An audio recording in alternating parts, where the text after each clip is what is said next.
Hello guys, good morning. ඉතින් මම අද මේ රෙඩි වෙලා ඉන්නේ කොළඹ යන්න. මම හිතුවා අද ඩේ vlog එකක් රෙකෝඩ් කරොත් හොඳයි කියලා. එහෙනම් අපි බලමු අද දවස් කොහොමද මාත් එක්ක ගෙවෙන්නේ කියලා.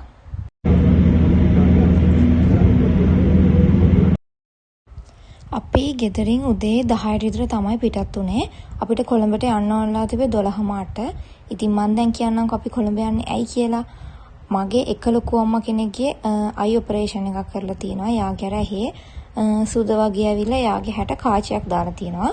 ඉතින් ඒක දාලා ඒ ડોක්ටර් සාමාන්‍යයෙන් මාස 9ට අවුරුද්දෙන් අවුරුද්දට වගේ චෙකප් එකක් කරගන්න එන්න කියනවානේ.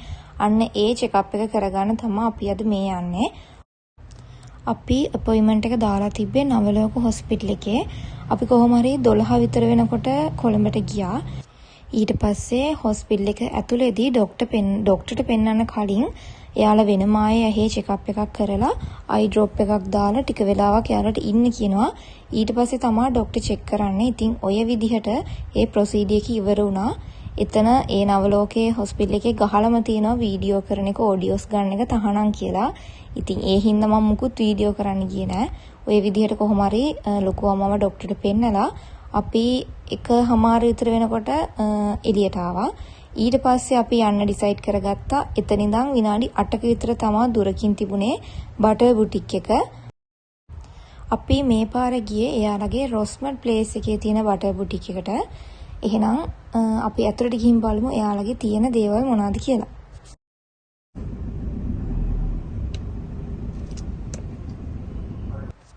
ඔයාලට පේනවා ඇති එයාලගේ ඉන්ටීරියර් ඩිසයින් එකත් හරිම ලස්සනයි. එතන හරිම කාම් එන්වයරන්මන්ට් එකක් තමයි තියෙන්නේ. ඔයාලා එතනට යනවා නම් අනිවාර්යෙන් එතන ඉඳගෙන ඔයාලා ගන්න දේ රස බලලා ඉන්න. අපිට නම් වෙලාව නැති හින්දා අපි ටේක් අවේ අරගෙන ආවා. මං ගෙදර ගිහින් පෙන්නන්නම් මම මොනවද ගත්තේ කියලා. ඊට පස්සේ ඉතින් ওই විදිහට එතනටත් ගිහිල්ලා ඊළඟට අපි ගෙදර එන්න තමයි පිටත් උනේ.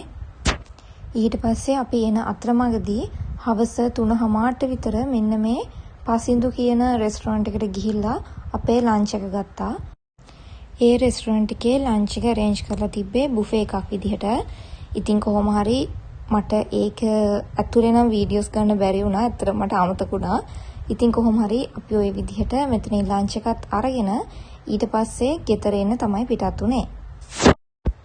ඒ වගේම කටාන හරියෙන් මෙන්න මේ විදිහට ප්ලේන් එකක් ලෑන්ඩ් කරන විදිහත් අපි ටිකක් බලාගෙන හිටියා.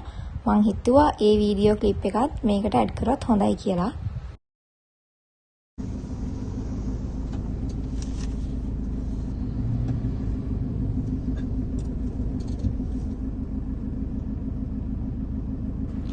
ඊට පස්සේ අපි කුලියපිටියට ඇවිල්ලා මෙන්න මේ මැටීරියල් ෂොප් එකට ගියා.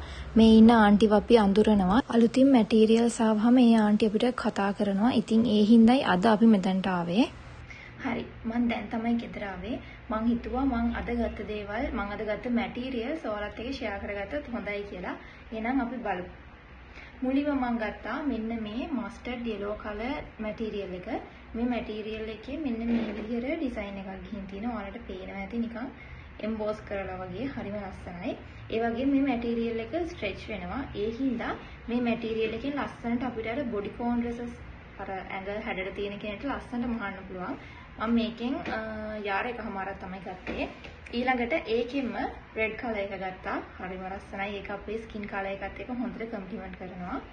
ඉතින් ඒකත් ඒ විදිහම ඩිසයින් එක තමයි. ඒ වගේම කියනවා මේකේ කන පිටපැත්තේ මේ විදිහට නිකන් ප්ලේන් මැටීරියල් එක යන්නේ. මෙතන තමයි ඩිසයින් එක තියෙන්නේ. ඉතින් මේකෙන් කලර්ස් දෙකක් මම ගත්තා. ඊළඟට මම ගත්තා මෙන්න මේ black and white මැටීරියල් එක. මේක black and white කෝඩ් නිකන් beige කලර් එකක් වගේ තමයි තියෙන්නේ. මේ විදිහට බෝඩර් ඩිසයින් එකක් තියෙනවා. ලස්සනයි. හොඳ කියන්නේ අර box sleeve වගේ dress එකක් මහන්න හරිම ලස්සන මැටීරියල් එකක් තමයි මේක. මම දැකලා තියෙනවා මේක ටිකක් දැන් මේ දවස්වල ට්‍රෙන්ඩින් යන ඩිසයින් එකක් මේක. ඉතින් මම මේකෙනුත් යාර දෙකක් ගත්තා.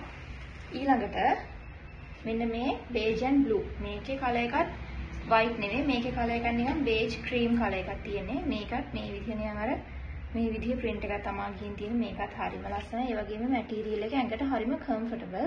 ඉතින් මම මේකෙනුත් යාර දෙකක් ගත්තා. මම තාම ඩිසයින් එක නම් මේකේ ඩිසයිඩ් කරේ නැහැ. බලන්න ඕන මොකද්ද මහන්නේ කියලා. ඊළඟට මෙන්න මේක. මම ෂොප් එකට ඇතුල් වෙච්ච ගමම මේක දැක්කා. මේක මාරම ලස්සනයි. මේක කොටන් මැටීරියල් එක මේක. ඒකේ මේ විදිහට බ්ලූ කලර් එකෙන් එම්බ්‍රොයිඩරි ඩිසයින් එක කියලා තියෙනවා මේ විදිහට. මේක එම්බ්‍රොයිඩරි කරලා තියෙන මේක print එකක් හැම නෙමෙයි. හරිම ලස්සනයි. හරිම rich look මැටීරියල් එකක් මේක.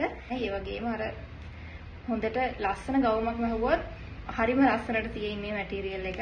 ඉතින් මම කොහොමත් මැටීරියල්ස් ඒ වගේම ඇඳුම් ගනිද්දි මේ black and white and blue කියන combination එක හරිම ලස්සනයි. ඉතින් ඒ හින්දා මම මේකෙන් යාර් දෙකක් ගත්තා. ඊළඟට අන්තිම එකත් black and white design එකක්.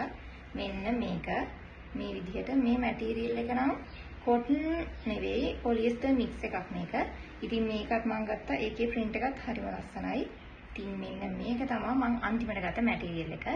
ඉතින් ඔන්න ඔය ටික තමයි මම අද ගත්තේ. දැන් වොෂ් එකක් එහෙම දාගෙන අපි බලමු හවස් වරුවේ මම මොකද කරන්න කියලා. ඊළඟට මම වොෂ් එකක් එහෙම දාගෙන ඇවිල්ලා බටර් බුටික් එකෙන් ගත්ත දේවල් ඔයාලට ෂෙයා කරන්න හිතුවා. මම සාමාන්‍යයෙන් එතනට ගියාම ගන්නේ ට්‍රෙස්ලෙචර්ස් එකයි, තිරමිසු එකයි, රෙඩ් වෙල්වෙට් කේක් එකයි. හැබැයි එදා මම යන දවසේ රෙඩ් වෙල්වෙට් කේක් එක සෝල්ඩ් අවුට් වෙලා තිබ්බා. ඒ හින්දා මම ගත්තේ ට්‍රෙස්ලෙචර්ස් එකයි, තිරමිසු එකයි, පීච් අයිස් ටී එකකුයි. අපේ අනිත් ලොකු අම්මා ගත්ත අර චොක්ලට් ඩිලයිට් හරි මොකක් හරි එහෙම චොක්ලට් කියන කේක් එකක්. ඒ අරගෙන ඉතින් අපි ගෙදර ආවනේ. දැන් මම ඔයාලට පෙන්නන්නම්. ඔයාලට දැන් මේ පේන තියෙන ට්‍රෙස්ලෙචර්ස් කේක් එක. ඒක තමයි යාළගේ ෆාස්ට් මූවින් කේක් එක. ඒ වගේම යාළගේ අර අයිකනික් කේක් එක තමයි ට්‍රෙස්ලෙචර්ස් කේක් එක. ඒක අර තනිකර මිල්ක් වලින් වගේ හදලා තියෙන්නේ. ඒකට කැමති වුණ කෙනා ඉතින් තනිකර ඒකට ඇඩික්ට් වුණා තමයි. ඉතින් ඒ ට්‍රෙස්ලෙචර්ස් එක, ඒ වගේම මේ තියෙන තිරමිසු එක. තිරමිසු එක හදලා තියෙන්නේ නිකන් කොෆි ෆ්ලේවර් එකක් තමයි ඒකෙන් එන්නේ. කොෆි ෆ්ලේවර් එක එන චොක්ලට් මේ කේක් පීස් එකයි. ඒ වගේම නිකන් චොක්ලට් සිරප් වගේ දාලා තියෙනවා. ඒකේ රහත් හරිම මේ හැම එකේම රස හරිම රිච්.